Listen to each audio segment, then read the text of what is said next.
Suatu hari yang cerah, Abu Nawas bangun dengan semangat luar biasa. Ia merasa hari itu akan jadi hari paling menyenangkan. Dengan langkah ringan, ia berjalan ke dapur dan langsung terpaku. Dapur berantakan seperti habis dilewati badai, dan istrinya sedang berdiri dengan wajah seperti hendak menyulap sendok jadi senjata. "Abu Nawas," teriak sang istri dengan nada yang bisa bikin singa lari ke gunung.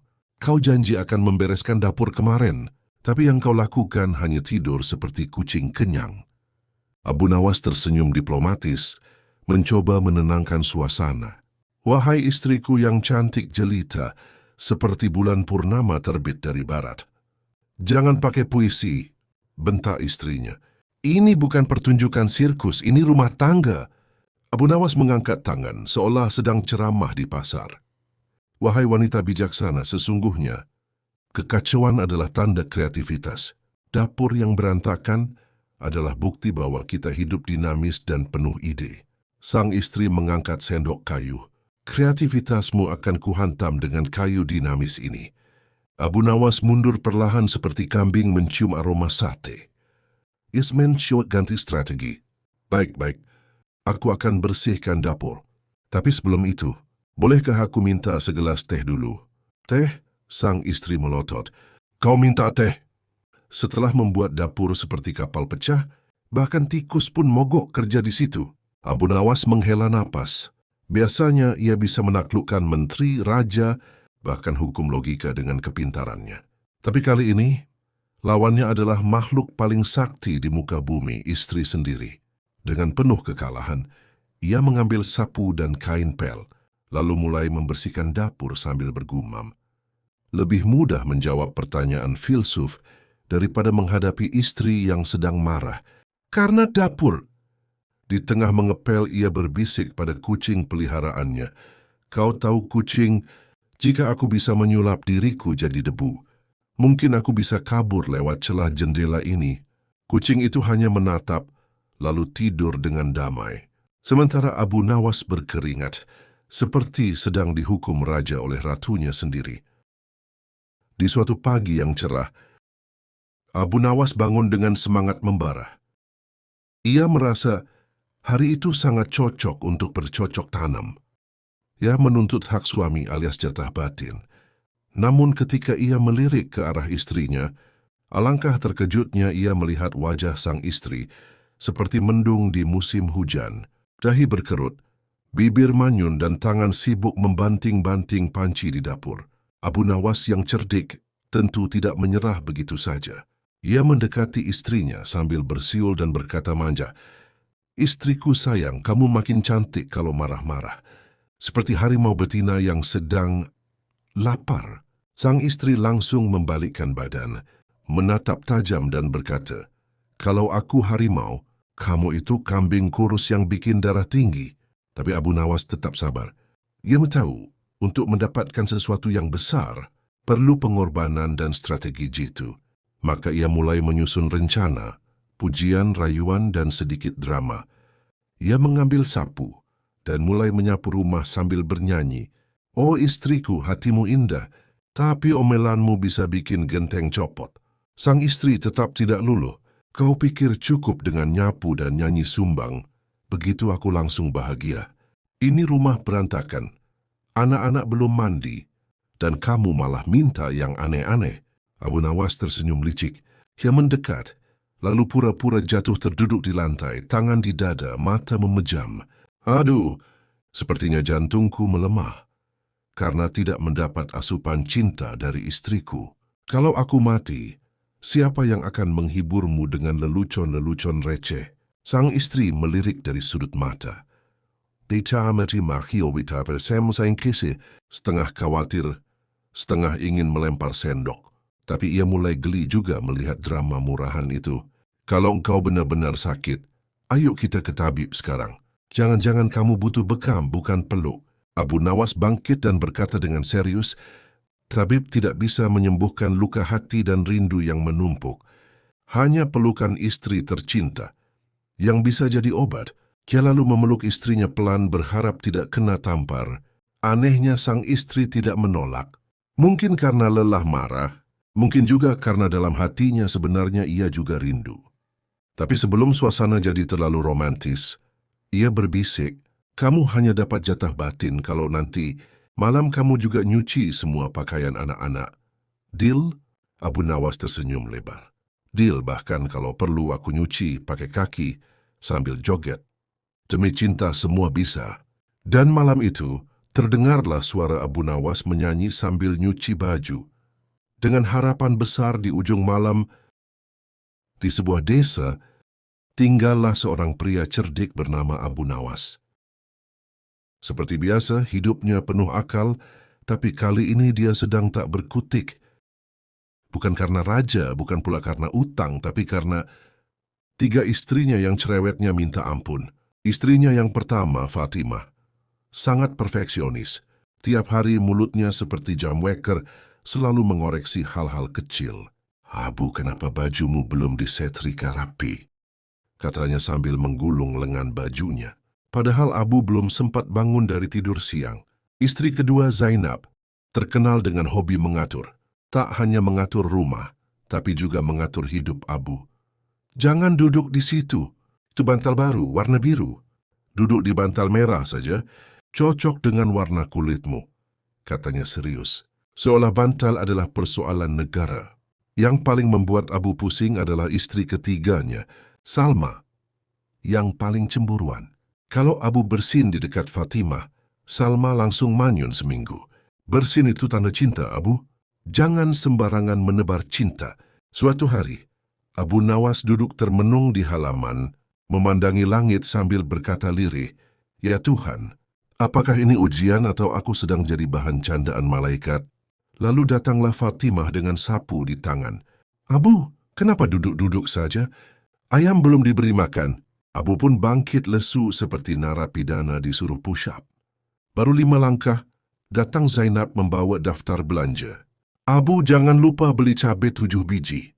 Bukan 6, bukan 8, 7. Tepat, kalau lebih, nanti masakanku tidak ada harmoninya." Abu mengangguk-angguk seperti juru parkir yang kelelahan. Saat Abu hendak keluar rumah, Salma sudah berdiri di depan pintu dengan mata menyipit. "Mau kemana?" "Ke warung." "Warung yang mana?" "Di sana ada penjual perempuan ya?" Abu ingin menjawab, tapi takut salah.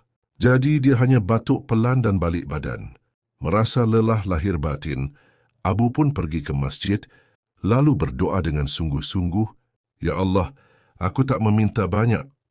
Hanya sedikit saja, berilah aku 1 jam sehari, di mana aku tidak dimarahi." Malamnya, Abu punya ide brilian. Ia bangun tengah malam dan menulis surat cinta untuk masing-masing istrinya, lengkap dengan puisi ala-ala. Paginya 3 istrinya terharu, memeluk Abu bersamaan. Tapi karena tak sengaja mereka membaca surat yang isinya sama persis, suasana berubah jadi badai. Akhir cerita, Abu tidur di kandang ayam malam itu. Tapi ia tersenyum sambil berkata, "Lebih baik dimarahi 3 istri daripada tidak punya yang marah sama sekali. Setidaknya aku dicintai."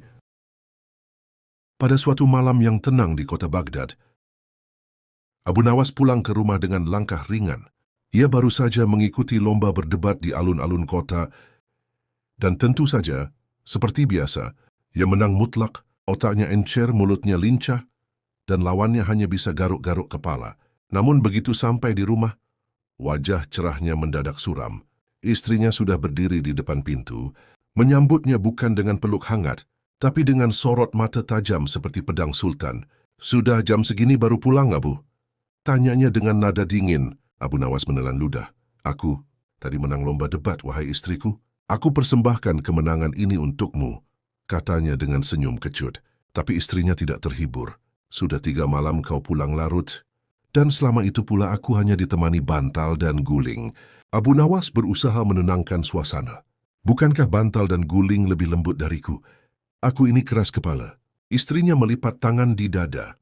"Justru itu, aku butuh yang agak keras malam ini," katanya tanpa tedeng aling-aling. Wajah Abu Nawas langsung memerah seperti udang rebus. "Wahai istriku, bukankah cinta itu tidak menuntut?" Sang istri membalas cepat, Tapi tubuh ini bukan tanah kosong yang cukup ditanami janji-janji. Abu Nawas menarik napas dalam-dalam. Aku lelah, wahai istriku. Otakku diperas sejak pagi. Rasanya seperti diputar di dalam gentong. Tapi istrinya tak peduli. Kalau otakmu lelah, pakai yang lain. Yang lebih bawah. Abu Nawas terbatuk. Nyaris tersedak ludah sendiri. Istriku, kau mulai belajar berkata-kata seperti pedagang pasar. Darimu juga aku belajar, balas istrinya cepat. Akhirnya, karena tak tahan dimarahi terus-menerus. Habis nawa aku pertuaran sebaiknya, malam ini aku akan penuhi jatahmu. Tapi izinkan aku tidur sebentar, 1 jam saja.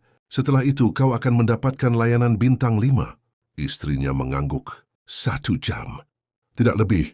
Abu Nawas pun merebahkan diri. Dan dalam waktu 5 menit, ia sudah mendengkur seperti seruling bocor. 1 jam berlalu, 2 jam berlalu. Dan akhirnya azan subuh berkumandang. Abu Nawas masih lelap. Sang istri sudah menatapnya, seperti mau membakar ranjang dengan tatapan. Pagi itu Abu Nawas bangun dengan senyum lebar. Tidurnya nyenyak sekali, katanya. Tapi istrinya hanya diam sambil menyeduh teh dengan penuh tekanan. Kau tidur seperti mayat kenyang. Aku di sebelahmu seperti batu nisan yang dilupakan.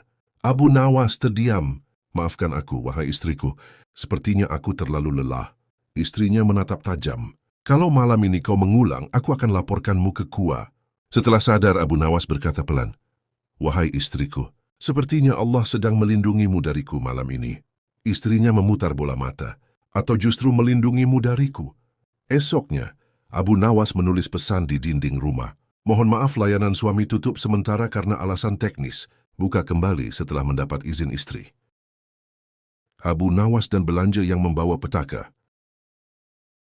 Hari itu langit cerah, burung berkicau dan perut Siti sudah mulai keroncongan. Ia pun menyerahkan misi mulia kepada suaminya tercinta, Abu Nawas.